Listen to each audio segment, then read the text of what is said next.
तो देखिए दोस्तों, अगर आपको इस प्रकार की कंडीशन दे दे कि ऐसी दो संख्याएं ज्ञात की जिनका योग कितना है 27 है, तो आप उनमें से एक संख्या x मानोगे और दूसरी माननी है आपको 27 माइनस एक्स। अगर 28 दिया होता तो 28 माइनस एक्स।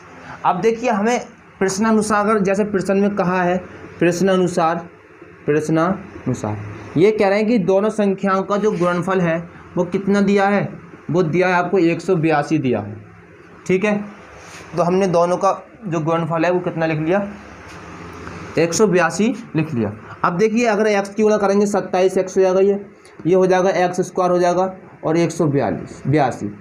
तो देखिए अगर हम x स्क्वायर को इधर लेके जाएंगे तो प्लस में पहुंच जाएगा, 27 को इधर लेके जाएंगे तो माइनस में पहुंच जाएगा और ये प्लस का 182 बराबर 0। अब देखिए दोस्तों, हमें पहाड़े पढ़ने पर कितना मिलना चाहिए 182 और जोड़ने पर कितना 27। तो देखिए इसके लिए आपको हम फैक्टर निकाल के दिखा दूँ, या चल देखिए मैं दिखा देता हूँ। या निकालोगे तो आपके 14 और 13 आएंगे। ठीक है, अगर निकालोगे कितना आएंगे 13 और 14। देखो 13 चौक कितने होती हैं 52 होती हैं, 13 कम 13 और 5 कितने होती हैं 13 और 5 18। तो देखिए दोस्तों 182 आया नहीं आया, तो इसके जो फैक्टर हैं मैं लिख देता हूँ 14 और कितने हैं 13। आप निकालोगे तो यही आएंगे, प्लस का 182 बराबर 0। एक्स स्क्वायर माइनस का 14x माइनस का 13x प्लस का 182 इक्वल टू 0। यहाँ से हमने x कॉमन ले लिया, x माइनस का 14 और माइनस का 13 कॉमन ले लिया हमने यहाँ पे। तो यहाँ क्या बचा हमारा, तो x और ये 13 से काटोगे कितनी बार में 14 बार में बराबर 0। देखिए 13 एकम 13 कितना बचा दोस्तों 5 बचा, तो 13 चौका 52। ठीक है, अब देखिए दोस्तों अब क्या करना है आपको, मैं इधर लिख देता हूँ। यहाँ से x माइनस 14 में 1 लिख लिया, दोनों ब्रैकेट में से 1 लिख लिया और x माइनस 13 को 1 में बंद कर दिया। तो देखिए एक बार x माइनस 14 बराबर 0 और एक बार x माइनस के 13 बराबर 0। यहाँ से अगर x का मान निकालोगे 14 आएगा, यहाँ से x का मान आएगा क्या 13। अब देखिए दोस्तों हमने संख्याएं क्या मानी थी, तो हमने संख्या मानी थी एक x माना था और दूसरी को क्या माना था हमने, तो दूसरी को हमने 27 माइनस के x माना था। तो अगर हम बात करें एक संख्या हमारी x, अगर x का मान 14 मानते हैं, यदि x का मान 14 मतलब हमारी पहली संख्या 14 हुई तो दूसरी कितनी होगी 27 में से 14 जाएंगे कितना बचेंगे 13।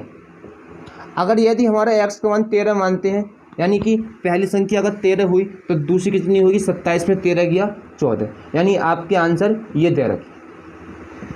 ठीक है, तो आपको ये सवाल भी समझ में आया होगा। तो चलते हैं इससे अगले क्वेश्चन की तरफ। आइए, तो देखिए बहुत अच्छा क्वेश्चन दे रखा है। अगला क्वेश्चन देखिए, मैं इसको मिटा देता हूँ। तो देखिए मैंने ये क्वेश्चन मिटा दिया है और अगला क्वेश्चन देखें।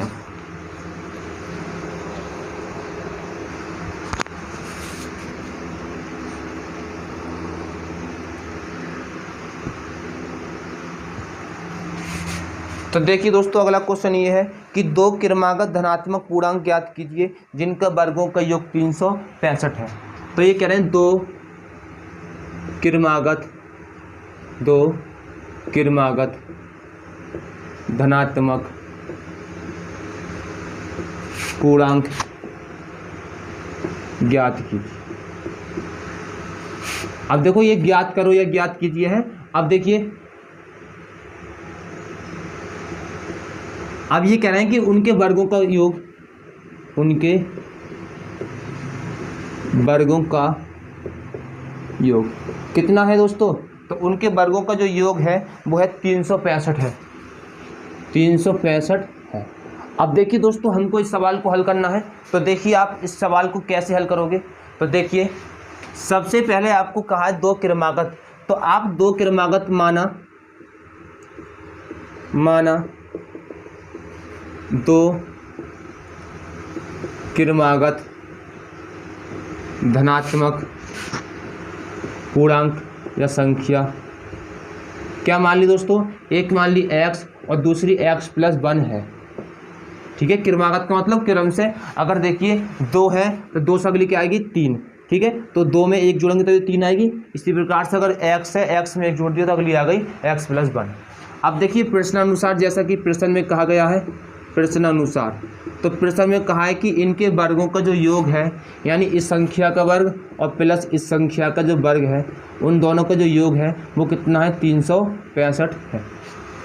अब देखिए दोस्तों, अगर हम x का स्क्वायर करेंगे तो x स्क्वायर रहेगा, यहाँ इसका a प्लस बी का होल स्क्वायर लगा दीजिए, तो x स्क्वायर प्लस 1 का स्क्वायर 1 उसको होता है 2x बराबर 365। देखिए दोस्तों, अगर यहाँ देखा जाए तो ये एक्स स्क्वायर और एक्स स्क्वायर कितना हो जाएगा, 2x स्क्वायर प्लस का 1 प्लस का 2x बराबर 365। अगर 365 को इधर लेकर आए माइनस में, ठीक है, तो ये माइनस में इधर आ जाएगा, तो माइनस में ले आए बराबर 0। देखिए दोस्तों, 2x स्क्वायर कितना, 2x स्क्वायर और प्लस का 2x, 365 में से एक गया माइनस का 364 बराबर 0। पहाड़ी पढ़ने पे 364 आना चाहिए। अगर हम इन्हीं संख्याओं को घटाएं तो कितना आना चाहिए, 2 आना चाहिए। तो देखिए दोस्तों, इस प्रकार की संख्या निकालने के लिए हमको क्या करना पड़ेगा, इसका गुणनखंड करना, इस प्रकार से काटना पड़ेगा। 2 एकम 2, 2 अट्ठे 16, 2 दूनी 4, इसको काटा, 2 नम 18, 2 एकम 2, 13 सत्ते 91 काट दो और 7 एकम 7। पहले आप चाहे 7 से काट सकते हो, ऐसे है मर्जी है। तो देखिए दोस्तों, 2 दूनी 4 और 4 सत्ते कितना होता है, 7 चौक 28 है। हाँ, तो ये इसके फैक्टर ऐसे नहीं होगा। देखिए, अच्छा।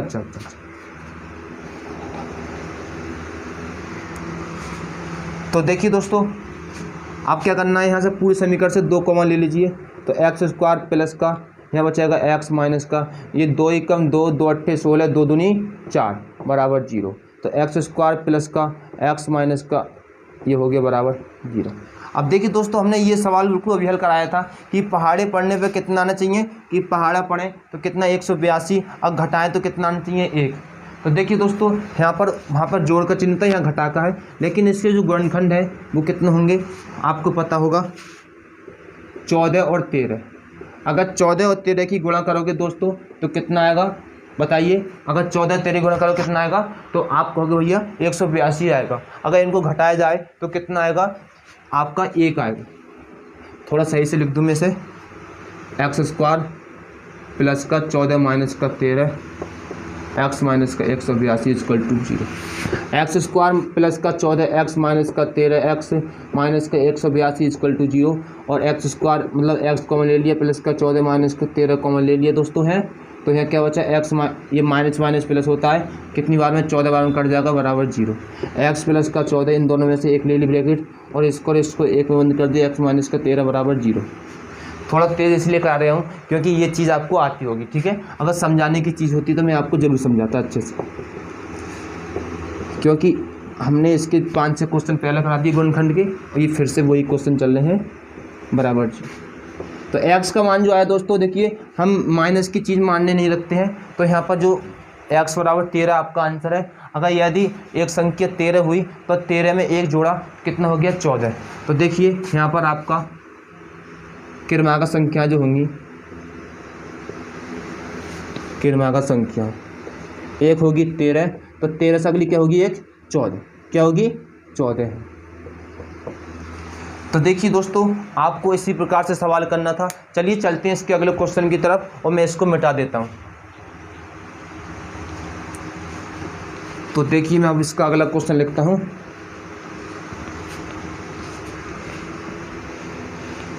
और आपको सभी सवाल अगर समझ में आ रहे हो तो वीडियो को प्लीज़ लाइक करें, सब्सक्राइब करें, और देखिए दोस्तों शेयर करना नहीं भूलें, क्योंकि देखिए अगर आप शेयर नहीं करोगे तो हमारी वीडियो जो है वो सभी लोगों तक नहीं पहुंच पाएगी, ठीक है। चलिए अगला क्वेश्चन देखते हैं। तो क्वेश्चन नंबर 5। तो देखिए दोस्तों, एक समकोण त्रिभुज की ऊंचाई दे रखा है, एक समकोण त्रिभुज की ऊंचाई, समकोण त्रिभुज की ऊंचाई इसके आधार से 7 सेंटीमीटर, इसके आधार से 7 सेंटीमीटर क्या है दोस्तों, कम है।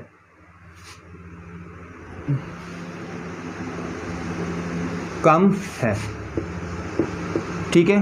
तो आपसे कहा है यदि कण 13 हो, यदि जो कण जो है वो 13 सेंटीमीटर हो, कण 13 सेंटीमीटर हो, तो अन्य दो भुजाएं ज्ञात कीजिए। तो अन्य दो भुजाएं, तो अन्य दो भुजाएं ज्ञात कीजिए। अब देखिए दोस्तों, आपको पता है कि एक समकोण त्रिभुज में 3 भुजाएं होती हैं। मैं आपको सबसे पहले एक समकोण त्रिभुज का एक चित्र बना कर दिखाता हूं। देखिए, समकोण त्रिभुज जो होता है वो इस प्रकार का होता है, जिसमें एक कोण कितने का होता है, 90 डिग्री का। ये आधार होता है, ये लंब होता है, ये क्या होता है, कण होता है। ठीक है।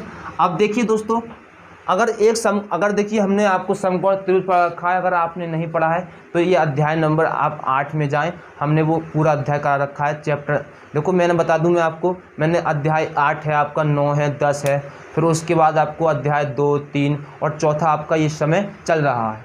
तो आपने ये चैप्टर पिछले नहीं देखे तो आप देख लें, और मैं लगातार ये आगे के चैप्टर हैं आपको कराई रहा हूँ। तो देखिए दोस्तों, यहाँ पर समकोण त्रिभुज की जो ऊंचाई है इसके आधार से 7 सेंटीमीटर कम है। माना कि जो ऊंचाई जो है x है, क्या है, x। तो देखिए, समकोण त्रिभुज की ऊंचाई इसके आधार से 7 सेंटीमीटर कम है। अच्छा, ऊंचाई जो है वो आधार से, तो आप ऊंचाई को नहीं मानकर x किसको मानोगे, आप इसके आधार को मानोगे। तो देखिए, सबसे पहले मैं इसको मिटा देता हूँ, आप सवाल करें तो अच्छे से करें। ठीक है। तो हमने माना समकोण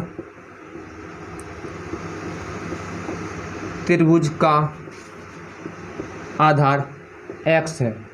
क्या दोस्तों, x है। मैं थोड़ा शॉर्ट में लिख दिया, ये त्रिभुज है, क्या है, त्रिभुज, और ये आधार है, x है। अब देखिए दोस्तों, x है। अब ये बताइए, अगर इसका आधार x हुआ, मान लो ये वाली इसकी जो भुजा है x है, ये तो आधार होता है नीचे वाला, हाँ, तो इसकी ऊंचाई कितनी है, वो 7 कम है इससे, तो x माइनस 7 हो गई है। अगर हम इनको नाम दे दें A B C, आपको पता है ये आधार होता है, ये लंब होता है, ये कण। तो देखिए, हमें निकालना क्या है, हमें इसकी एक भुजा दे रखी है हमें, हाँ, इन्होंने कहा है कि इसका जो कण है वो कितना दिया है, 13 दिया है। कितना दिया है दोस्तों, 13। तो देखिए, एक भुजा आपको दे रखी है, आपको ये भुजा और ये भुजा इसकी निकालनी है। तो आपको लगाना है पाइथागोरस की प्रमेय, पाइथागोरस की प्रमेय से। तो देखिए दोस्तों, पाइथागोरस की प्रमेय होती है कण का स्क्वायर यानी कि AC का स्क्वायर बराबर आधार का स्क्वायर यानी कि AB का स्क्वायर प्लस BC का स्क्वायर, BC का स्क्वायर। AC कितना दिया है दोस्तों, 13 दिया है, तो 13 का स्क्वायर। AB कितना दिया है दोस्तों, x दिया है, तो x का स्क्वायर प्लस का BC जो दिया है वो x माइनस का 7 दिया है, तो x माइनस का 7 का स्क्वायर करना है। देखिए, अब क्या करना है आपको, 13 का स्क्वायर 169 होता है, एक्स स्क्वायर प्लस का इसका होल स्क्वायर खोलोगे तो आपको पता है कि एक्स स्क्वायर माइनस का नहीं, प्लस का चिन्ह आता है। 7 का स्क्वायर आपका 49 होगा, और 2 सत्ते 14x हो गया। ठीक है, 2 सत्ते 14x। अब देखिए दोस्तों, आपको क्या करना है, एक्स स्क्वायर और एक्स स्क्वायर कितना होता है, 2x स्क्वायर होता है। कितना होता है, 2x स्क्वायर, और प्लस का कितना, ये कितना है, 14x। तो पहले ये माइनस का 14x लिखता हूँ मैं, फिर प्लस का 49 है। ठीक है। अगर हम 169 को उधर लेके जाएंगे माइनस में, तो हमारा ये समीकरण बनेगा वो इस प्रकार से बनेगा। अगर इसको उधर लेके जाएंगे माइनस में, तो बराबर कितना, 0, माइनस का 14x, 49 तो ये घटाओगे तो हमारा जो बचेगा, तो दोस्तों बचेगा 0, 6 में 4 गए, 120। 2 कॉमन ले लोगे यहाँ से, एक्स स्क्वायर माइनस के 2 सत्ते 14 होता है, और ये 2 छक्का 12 होता है, 60 बराबर 0। ये देखिए, हमारा ये 2 है वो कहाँ पहुँच जाएगा, उधर 0 में पहुँच जाएगा। तो हमारी समीकरण देखिए दोस्तों ये बन गई। अब पहाड़े पढ़ने पर कितना आना चाहिए, 60 आना चाहिए। अगर हम उनको घटाएं तो कितना आना चाहिए, 60। तो आप कहोगे भैया 12 पंजे 60, कितना, 12 पंजे 60। अगर 12 में से 5 गया कितना बचेगा, 7। तो देखिए, मैं इसको हल करता हूँ, 12x माइनस का 5, माइनस माइनस क्या हो जाएगा, प्लस का 5x माइनस का 60 इक्वल टू 0, और x कॉमन ले लिया, x माइनस का 12, और यहाँ से प्लस का 5 कॉमन ले लिए, x माइनस के 5 से काटोगे 60 को, तो 12 पंजे 60 यानी कि 12 12 बराबर 0। इन दोनों ब्रैकेट में से आपको एक ब्रैकेट लिखनी है और इस दोनों को एक में बंद कर देना है, बराबर 0। तो देखिए दोस्तों हमारे ये दो इसके मतलब ये बन गए। अब हमें क्या करना है, मैं इधर लिख देता हूँ थोड़ा है यहाँ। तो देखिए एक बार तो लिखना है x माइनस के 12 बराबर 0 लिख दिया, ठीक है। तो यहाँ से x का मान कितना आएगा, 12 आएगा। कितना आएगा, 12। एक बार x प्लस के 5 बराबर 0, तो यहाँ से जो x का मान आएगा माइनस का 5 आएगा। तो देखिए ये दोस्तों ये मान्य नहीं होगा क्योंकि इसका आंसर किस में आ रहा है, माइनस में। तो हमारा जो आंसर हो गया x का मान 12, यानी कि हमारी जो आधार है वो कितना होगा दोस्तों, वो 12 होगा। अगर ये 12 है तो अगर 12 में से 7 गया, 12 में से 7 गया तो कितना बचेगा दोस्तों, 5।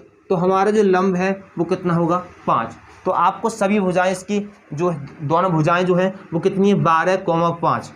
इसकी जो भुजाएं हो गई, दो भुजाएं, शेष दो भुजा। तो आपकी जो शेष दो भुजा हैं वो 5, कितना है, 12, ठीक है। तो आपको देखिए दोस्तों इस प्रकार से ये क्वेश्चन करना था। तो आपको ये सवाल अच्छी तरीके से समझ में आया होगा। अगर यदि आपको ये सवाल समझ में आया है अच्छी तरीके से तो देखिए वीडियो को लाइक करें, शेयर करें, क्योंकि जो इसका अगला क्वेश्चन जो है वो हम आज नहीं, इसका अगली वीडियो में कराने वाले हैं, ठीक है। तो देखिए मैं बताऊँ आपको, आपका हम जितना भी आपका हाई स्कूल से संबंधित जो मैथ के चैप्टर हैं, आपको एक एक चैप्टर हम कराएंगे क्रम से। तो कृपया आप हमारी हमारे चैनल को सब्सक्राइब करना नहीं भूलें। तो मिलते हैं अगली वीडियो में। जय हिंद।